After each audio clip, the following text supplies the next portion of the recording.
اور اسی طرح اس سے اگلا عقیدہ،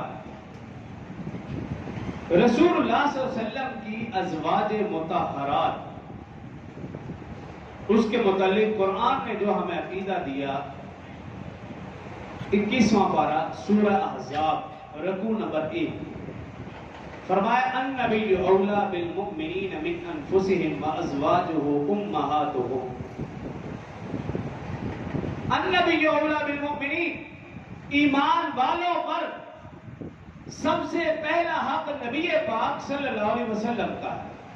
النبی اولا بالمؤمنین انفسهم، ان کی جان سے بھی زیادہ حق ایمان والوں پر رسول اللہ صلی اللہ علیہ وسلم ہے۔ اور دوسرا نمبر وازواجہ امہاتہم، دوسرا نمبر رسول اللہ صلی اللہ علیہ وسلم کی بیویوں کا، کیوں؟ وامہاتہم، وہ امت کی مائیں ہیں۔ یہ قرآن نے عقیدہ دیا کہ رسول اللہ صلی اللہ علیہ وسلم کی بیویاں امت کی مائیں ہیں، اور ماں سے نکاح ہو نہیں سکتا۔ اس لیے اسی صورت میں 22ویں سپارے میں اللہ نے فرمایا وَلَا تَنْكِحُوا أَزْوَاجَهُ مِن بَعْدِهِ أَبَدًا، رسول اللہ صلی اللہ علیہ وسلم کی بیویوں کے ساتھ رسول اللہ صلی اللہ علیہ وسلم کی رحلت کے بعد ہمیشہ ہمیشہ کے لیے کوئی بھی شخص نکاح نہیں کر سکتا، وہ حلال ہے ہی نہیں۔ کیوں؟ وہ تو مائیں ہیں اور ماں کے ساتھ نکاح ہو نہیں سکتا۔ یہی وجہ ہے کہ رسول اللہ صلی اللہ علیہ وسلم کی رحلت کے بعد آپ کے ازواج مطہرات نے کسی سے نکاح نہیں کیا، کیونکہ سب کے سب آپ کی اولاد ہے، اور اولاد سے بیٹوں سے نکاح ہو نہیں سکتا تھا۔ تو رسول اللہ صلی اللہ علیہ وسلم کی بیویاں امت کی مائیں ہیں، یہ عقیدہ۔ اور ساتھ یہ بھی یاد رکھیں رسول اللہ صلی اللہ علیہ وسلم کی ازواج مطہرات کی تعداد 11 ہے، صرف حضرت خدیجہ نہیں۔ بعض لوگوں کی بریک صرف حضرت خدیجہ تک لگتی، آگے جاتے ہی نہیں۔ حضرت عائشہ کا نام نہیں لیتے، کیوں؟ وہ حضرت ابوبکر رضی اللہ عنہ کی بیٹی ہے۔ حضرت حفصہ رضی اللہ عنہ کا نام نہیں لیتے، کیوں؟ وہ حضرت عمر رضی اللہ عنہ کی بیٹی ہے۔